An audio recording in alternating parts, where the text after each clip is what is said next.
Hello.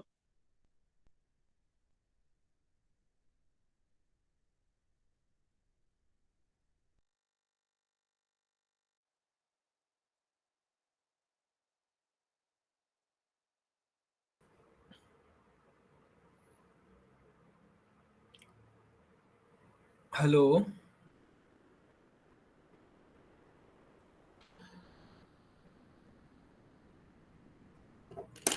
Hello, हाँ जी, आवाज आ रही है मेरी? यस एवरीवन, आवाज आ रही है मेरी? यस सर, आ रही है आपकी आवाज।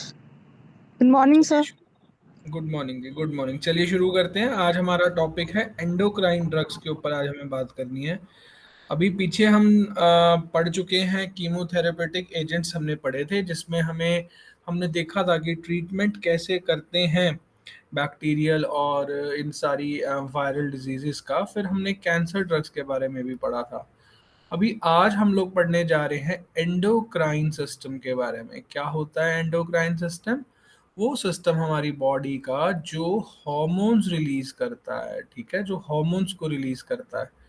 अभी हार्मोन्स जो हैं वो हमारी बॉडी में हम उसे पढ़ेंगे। अगर मैं आपको बताऊं कि हमारा आज का ऑब्जेक्टिव क्या है। ऑब्जेक्टिव है to discuss about different hormones secreted from various endocrine glands in the body, write about different disorders caused by hyposecretion and hypersecretion of various hormones। ठीक है, हमें सबसे पहले पढ़ना है आज कि हॉर्मोन्स हमारी बॉडी में कौन कौन से हैं। पहली चीज तो हम ये पढ़ेंगे। दूसरी चीज हम पढ़ेंगे कि अगर ये हार्मोन ज्यादा हो गए हमारी बॉडी में तो क्या होगा, या फिर अगर ये हमारी बॉडी में डेफिशिएंट हो गए, हमारी बॉडी में ये कम हो गए तो क्या होगा। ठीक है। और हम पढ़ेंगे ड्रग्स। इन सारी सिचुएशन को हैंडल करने के लिए कौन कौन सी हम ड्रग्स दे सकते हैं। मान लो हार्मोन ज्यादा हो गया तो कौन सी ड्रग दें उसको कंट्रोल करने के लिए। अगर हार्मोन कम है तो कौन सी ड्रग दें जो उस हार्मोन का काम कर सके। तो अभी हमारे लिए पहला है पिट्यूटरी ग्लैंड। पिट्यूटरी ग्लैंड के hormones. Hormones are substances that are secreted by endocrine glands. Endocrine glands क्या हैं? These are those glands that secrete their content directly into bloodstream or extracellular fluid. इसको हम बोलते हैं endocrine gland. These substances can either have an effect on adjoining cell or can be transported to blood to act on various organ system and specialized cell in the body that help in maintaining homeostasis। देखो, जो हमारा ये hormones होते हैं ना, ये endocrine gland की secretion होते हैं। एंडोक्राइन ग्लैंड क्या है? एंडोक्राइन ग्लैंड वो ग्लैंड्स हैं जो अपनी सिक्रीशन डायरेक्टली ब्लड में दे देते हैं, या फिर एक्स्ट्रा सेलुलर। ये दो सेल्स हैं मान लो, और ये हो गया एक्स्ट्रा सेलुलर फ्लूइड। ठीक है। तो ये पिट्यूटरी के ये एंडोक्राइन ग्लैंड्स का फंक्शन है। अब देखिए पिट्यूटरी ग्लैंड क्या है।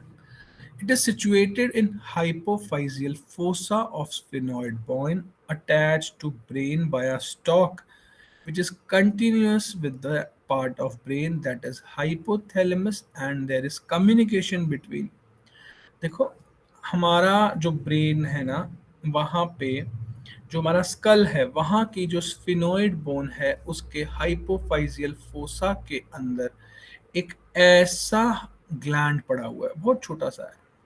और ये जो है कनेक्ट हो रहा है किससे? हाइपोथैलेमस से। ठीक है। तो इस तरीके का कोई ग्लैंड है, इसको हम बोलते हैं पिट्यूटरी ग्लैंड, और ये हाइपोथैलेमस से कनेक्टेड है। ठीक है। चलो, by means of nerve fibers and complex blood vessels, pituitary gland consists of three parts: anterior lobe, posterior lobe and middle lobe। जो मैंने अभी आपको यहाँ बना के दिखाया था ना, कुछ कुछ ऐसा दिखता है पिट्यूटरी ग्लैंड। ये हाइपोथैलेमस है ऊपर। तो ये जो है वो हो गया एंटीरियर। पोस्टीरियर इसके पीछे की तरफ होता है और ये हो गया मिडल लोब। एंटीरियर लोब को हम लोग, जो हमारा एंटीरियर लोब है पिट्यूटरी का, इसको हम बोलते हैं एडिनो हाइपोफाइसिस। जो हमारा पोस्टीरियर वाला है, जो पोस्टीरियर वाला है, ये जो है ये होता है न्यूरो हाइपोफाइसिस। और एक यहाँ पे इंटरमीडिएट होता है मिडल पोर्शन, ठीक है। एक हमारा यहाँ पे एक इंटरमीडिएट है जो मिडल हमारा पिट्यूटरी है। अभी एंटीरियर पिट्यूटरी के कौन कौन से हार्मोन्स हैं, ये बहुत इंपॉर्टेंट पॉइंट है। एंटीरियर पिट्यूटरी जो है ये मास्टर ग्लैंड है एंडोक्राइन सिस्टम का, ये ही सारे एंडोक्राइन सिस्टम को कंट्रोल करेगा। ये क्या रिलीज करता है? ये ग्रोथ हार्मोन रिलीज करता है, ठीक है। ये खुद नहीं रिलीज करेगा थायराइड को, ये क्या करेगा? थायराइड, देखो ये पिट्यूटरी है और ये कुछ कुछ मैं बनाने की कोशिश कर रहा हूं, ये थायराइड ग्लैंड है जो हमारी नेक में होता है। अब ना इस थायराइड ग्लैंड से हमें थायराइड का हार्मोन चाहिए, तो पिट्यूटरी क्या करेगा? थायराइड को बोलेगा अरे रिलीज करो तुम थायराइड। तो ये सब काम कौन करेगा? Thyroid stimulating hormone, thyroid stimulating hormone. और साथ में देगा ये adrenocorticotropic hormone ACTH, follicle stimulating hormone. Follicle stimulating hormone जैसे ये ओवरी है, यहाँ पे फॉलिकल्स बनते हैं आपको पता है, फिर वो फॉलिकल्स जाके ओवा बनाते हैं, तो ये फॉलिकल स्टिमुलेटिंग हार्मोन को भी हैंडल करता है। Then comes luteinising hormone LH और interstitial cell stimulating hormone, lactogenic hormone और प्रोलैक्टिन। बहुत इंपॉर्टेंट है प्रोलैक्टिन हार्मोन, ठीक है। अब देखते हैं ग्रोथ हार्मोन। ग्रोथ हार्मोन जो है it is secreted by acidophil sales.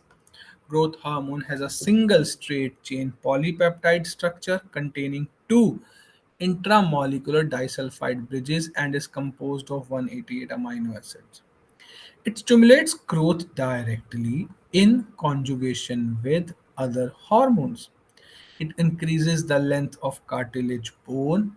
After administration, there is an increased body growth due to its direct effect on tissues. It stimulates the growth of muscle. It also increases secretion of milk during lactation. देखो growth hormone की अगर मैं बात करूँ ना, ये cartilage bone की length को बढ़ाएगा। तो अगर बॉडी में ग्रोथ हार्मोन आएगी और अगर लेंथ ऑफ बोन बढ़ेगी तो मतलब क्या होगा? हाइट बढ़ रही है ना, इसलिए बोलते हैं ग्रोथ हार्मोन रिलीज होता है तो हाइट बढ़ती है। और देखो यहाँ पे मसल, मसल को भी बढ़ा रहा है ये, ठीक है। तो ग्रोथ हार्मोन हमारी मसल और बोन की लेंथ को इंक्रीज करता है। Now, growth hormone promotes protein metabolism. It increases nucleic acid and protein synthesis, decreases nitrogen excretion in the urine. It helps in the growth of tissue. It causes mobilization of peripheral fat depot to liver. In carbohydrate metabolism, its primary effect is to stimulate the storage. Administration of growth hormone produces hyperglycemia and glycosuria.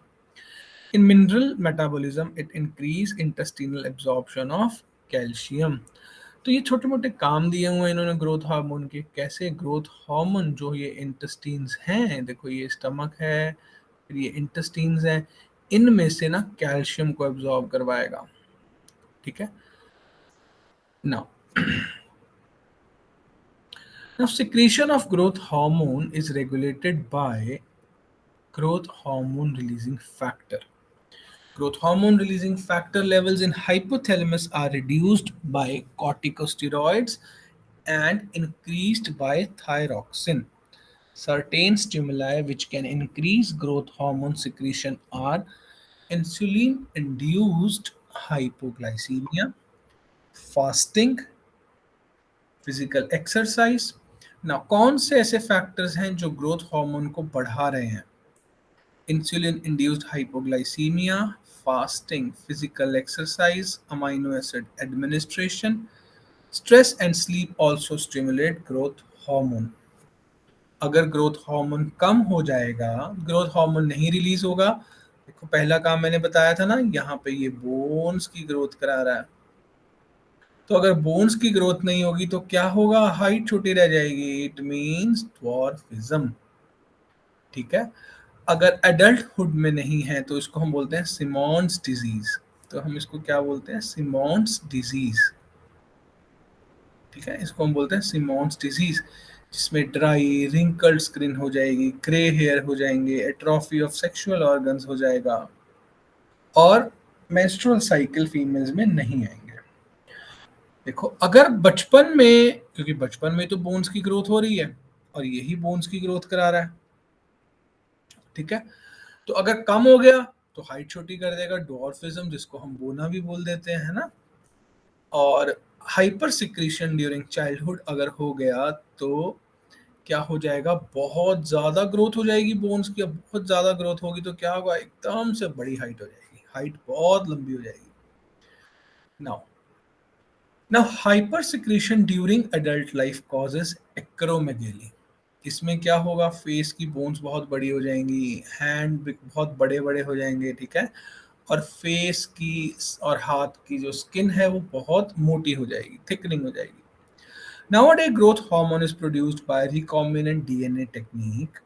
The preparation available are somatropin and somtrim. The main use of these preparation is in treatment of dwarfism.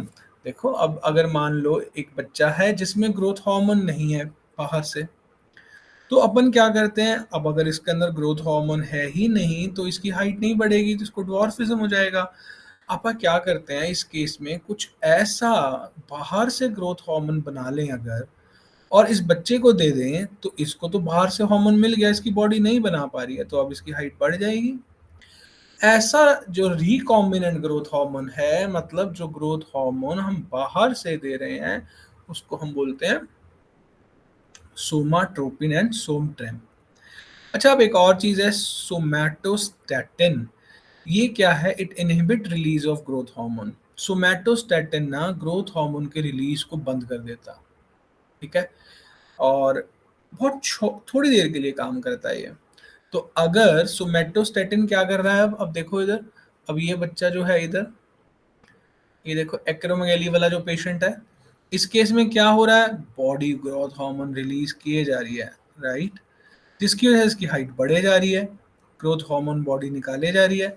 अगर मैं कोई दवाई दे दूं जो growth hormone को, body के growth hormone को break लगा दे, सोमैटोस्टैटिन, चलो अब देखते हैं सोमैटोस्टैटिन क्या है, जो ग्रोथ हार्मोन को कम करेगा, और सोमाट्रोपिन क्या है, जो एक ग्रोथ हार्मोन है जो हमने लैब में बनाया है रिकॉम्बिनेंट डीएनए की टेक्नोलॉजी से। Now now coming to thyroid stimulating hormone. देखो थायराइड स्टिमुलेटिंग हार्मोन मैंने आपको बताया था ना ऊपर, ये हमारा सपोज करिए आप थायराइड का ग्लैंड है, ऊपर से आया थायराइड स्टिमुलेटिंग हार्मोन, अब ये T3 और T4 बनाएगा, ठीक है। This hormone controls the growth and activity of thyroid gland. It influences the uptake of iodine synthesis, right? चलो अब पढ़ते हैं ACTH। ACTH जो है ये बेसोफिलिक सेल से बनता है और ये कंट्रोल करता है कॉर्टिकोट्रोपिन रिलीजिंग फैक्टर को।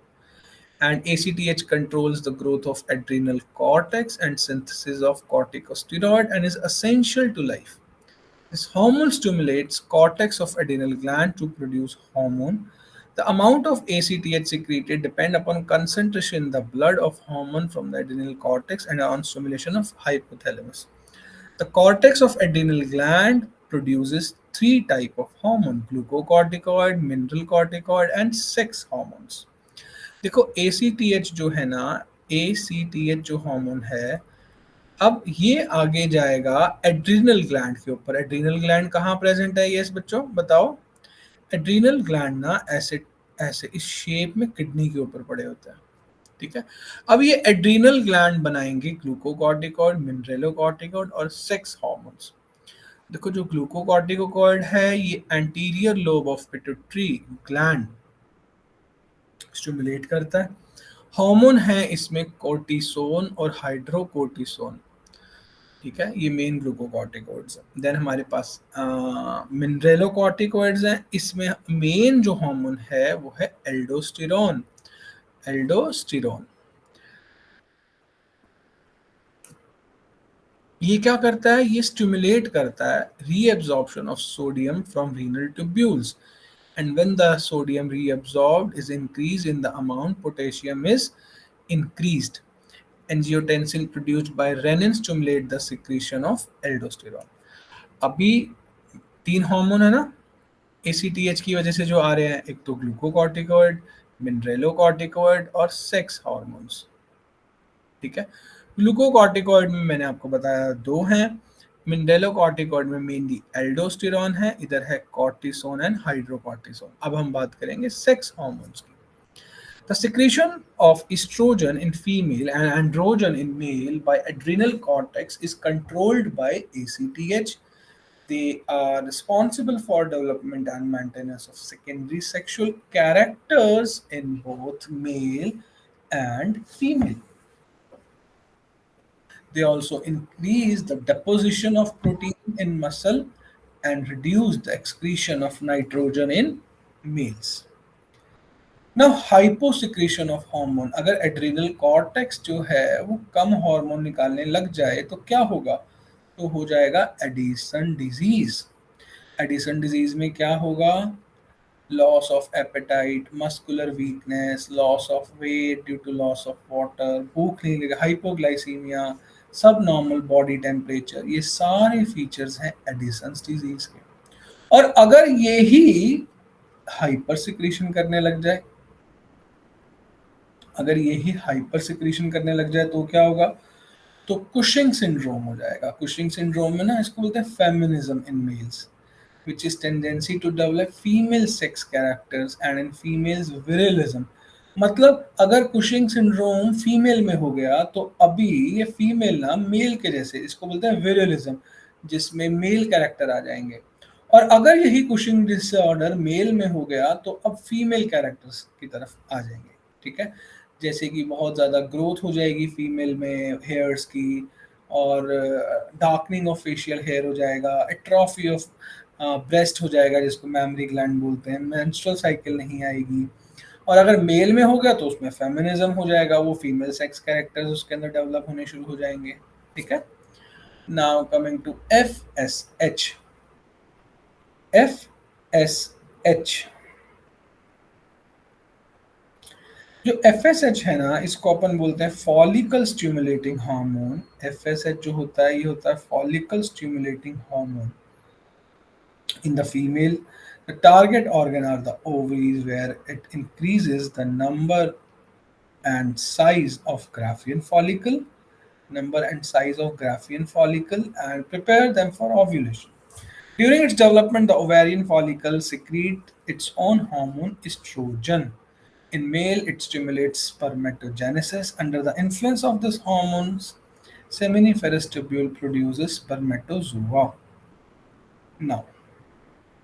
Now next is luteinizing hormone, जिसको अपन बोलते हैं LH। Next is luteinizing hormone.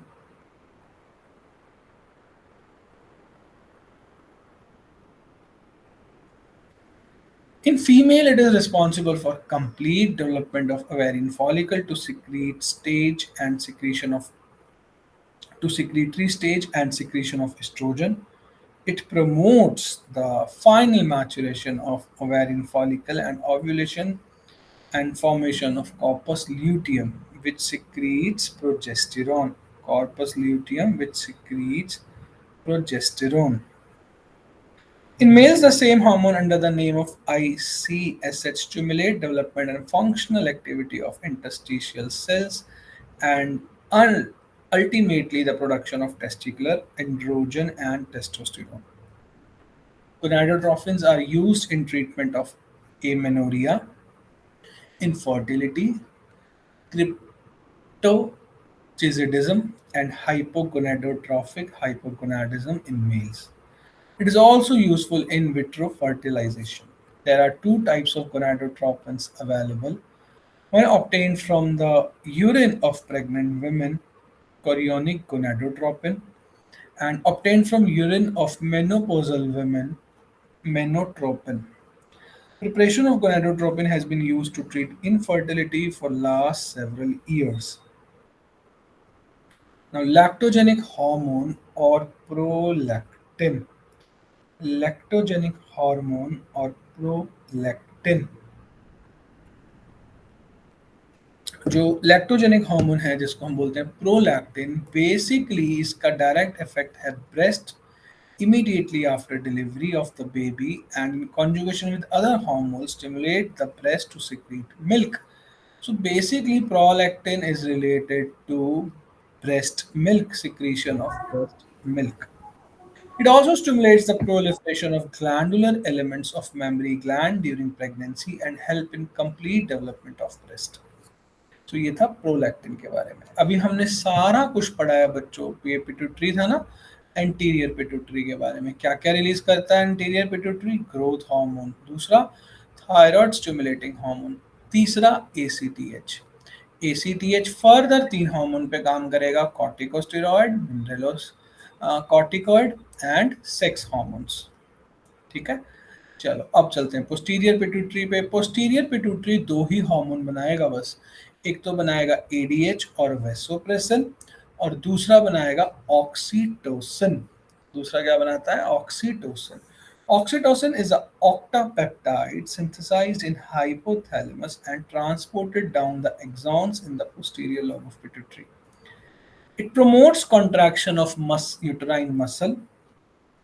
It also causes contraction of myoepithelial cells of the lactating breast and squeezing milk into the large ducts.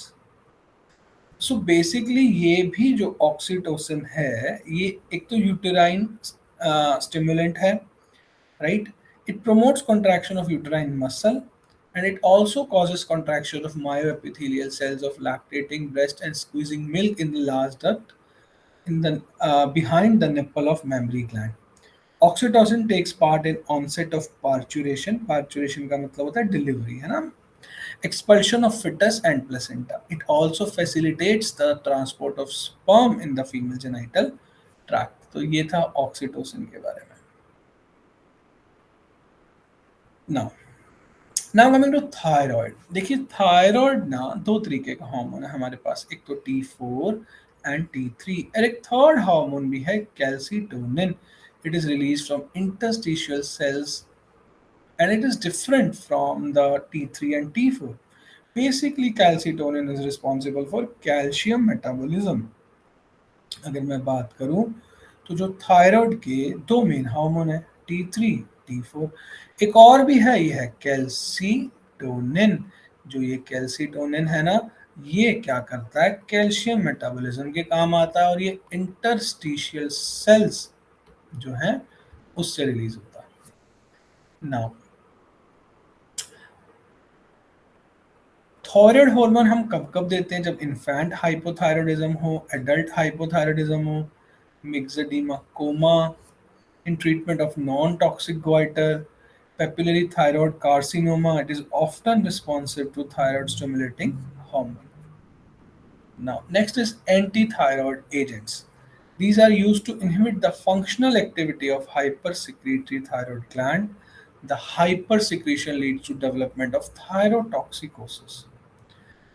Now कौन कौन सी drugs हैं जो हम thyroid, जब बहुत ज़्यादा थायराइड सिक्रीट होने लग जाता है तो हम उस केस में देते हैं? Drugs which inhibit hormone synthesis, drugs which inhibit iodide trapping, drug which inhibit hormone release, drugs which destroy thyroid gland tissue. Now, drugs which inhibit hormone synthesis, they are propylthiouracil and methimazole are the major drugs for the treatment of thyrotoxicosis.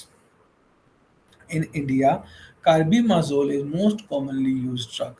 These agents are used in hyperthyroidism due to Graves' disease.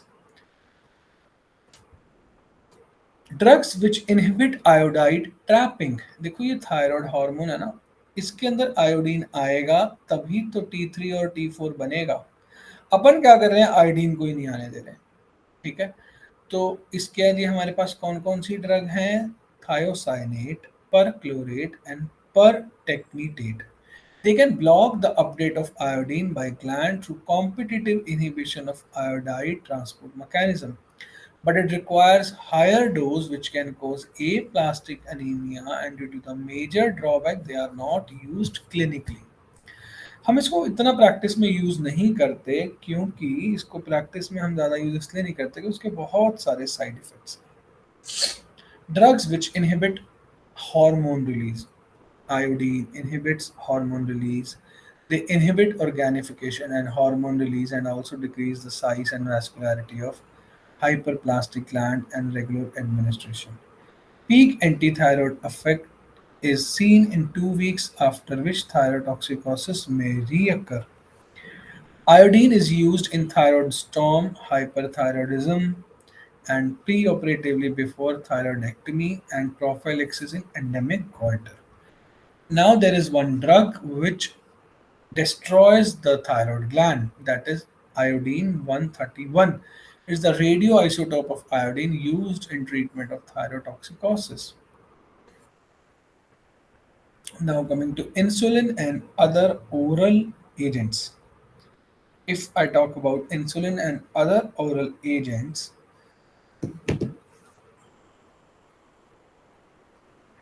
देखो diabetes mellitus जो है उसमें आपको पता है insulin कम हो जाता है। वो दो तरीके का होता है, एक तो होता है इंसुलिन डिपेंडेंट, एक होता है नॉन इंसुलिन डिपेंडेंट। ठीक है, एक तो होता है इंसुलिन डिपेंडेंट और एक होता है नॉन इंसुलिन डिपेंडेंट। मैं आपको बेसिक चीज बताता हूँ। देखो ये ना सेल है एक, इसको ग्लूकोज चाहिए, इसको चाहिए ग्लूकोज, और ग्लूकोज जो है वो इंसुलिन जो है वो मदद करता है। अब दो चीजें हैं, या तो इंसुलिन ही नहीं है बॉडी में। अब जब इंसुलिन नहीं है तो ग्लूकोज तो यूटिलाइज हो नहीं पाएगा और हमारा ब्लड ग्लूकोज बढ़ जाएगा। ये होती है टाइप 1 डायबिटीज, यूजुअली बच्चों में होती है। दूसरा, इंसुलिन तो है लेकिन अब इंसुलिन काम नहीं कर पा रहा। इंसुलिन तो अवेलेबल है लेकिन इंसुलिन का ना रेजिस्टेंस हो गया। ठीक है, तो ये जो केस होता है ये है non insulin dependent type 2 diabetes.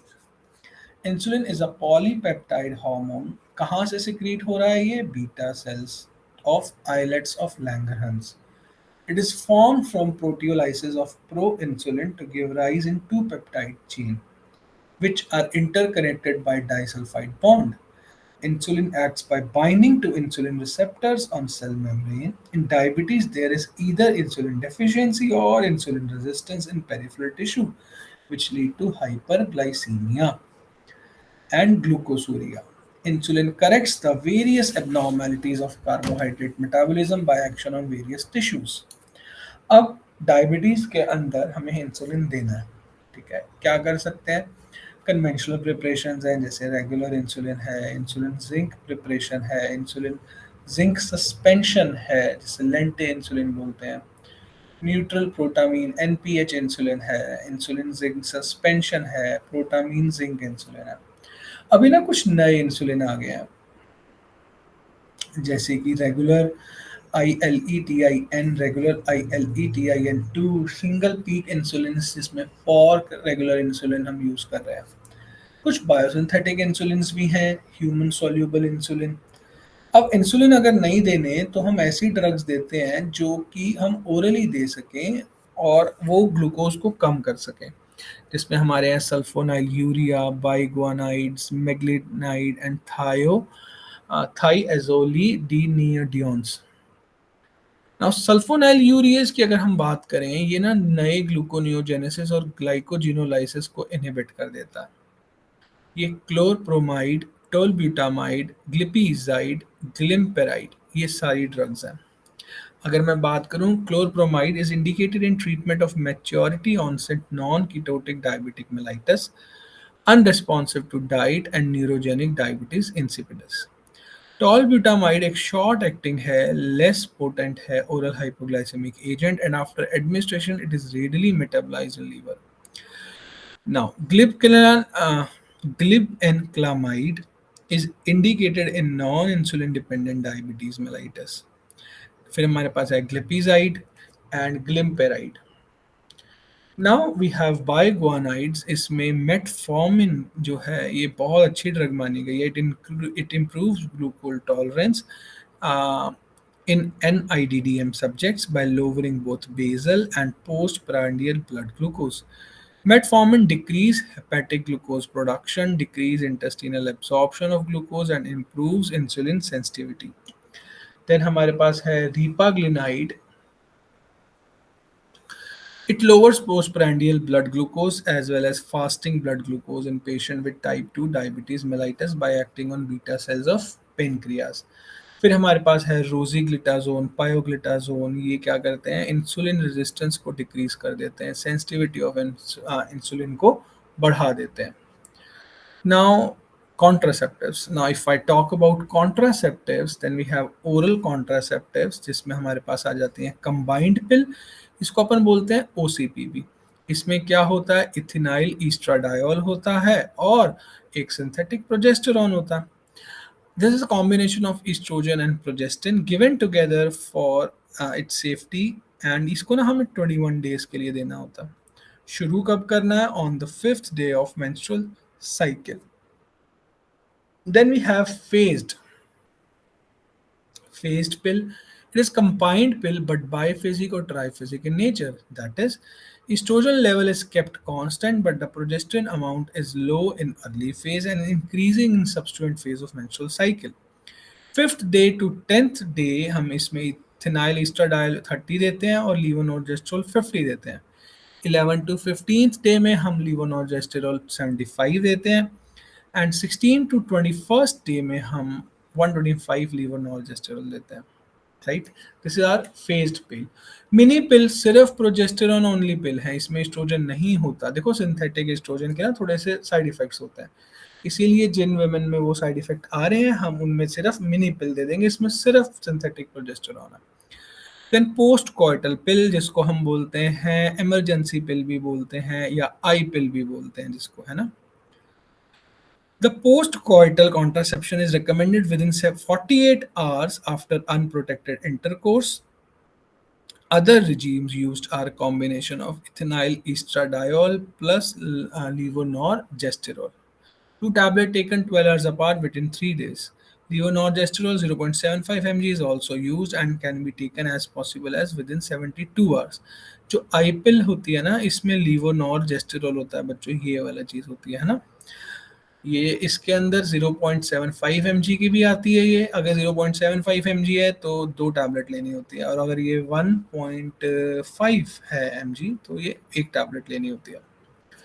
Now injectable formulations हैं, कुछ IM इंजेक्शंस दे सकते हैं जिसमें depot medroxy progesterone acetate.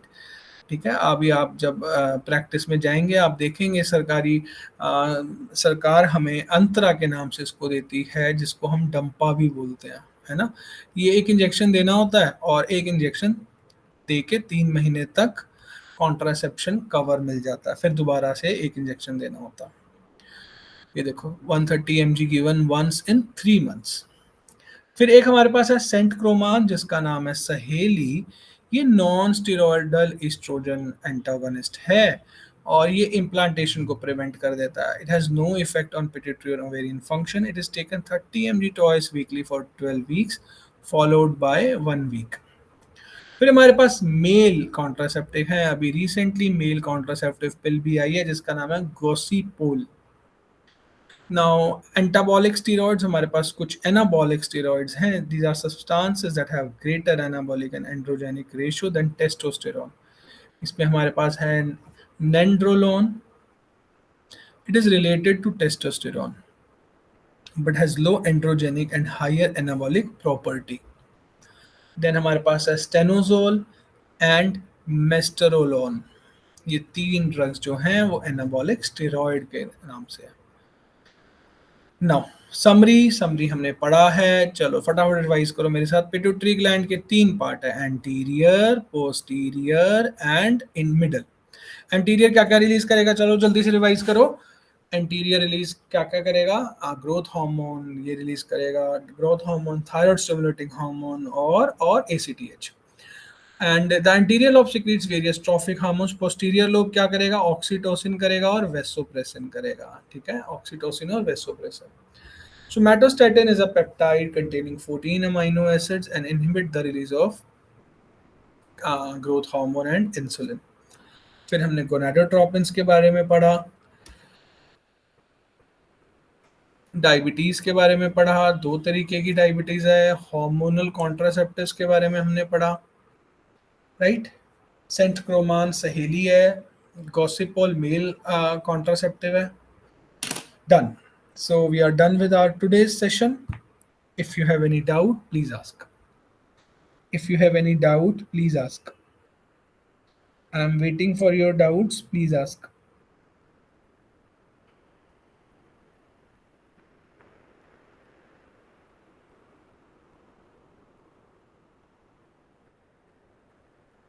Anyone, any doubt? All right, then. Thank you so much. If you have any doubt, you can ask.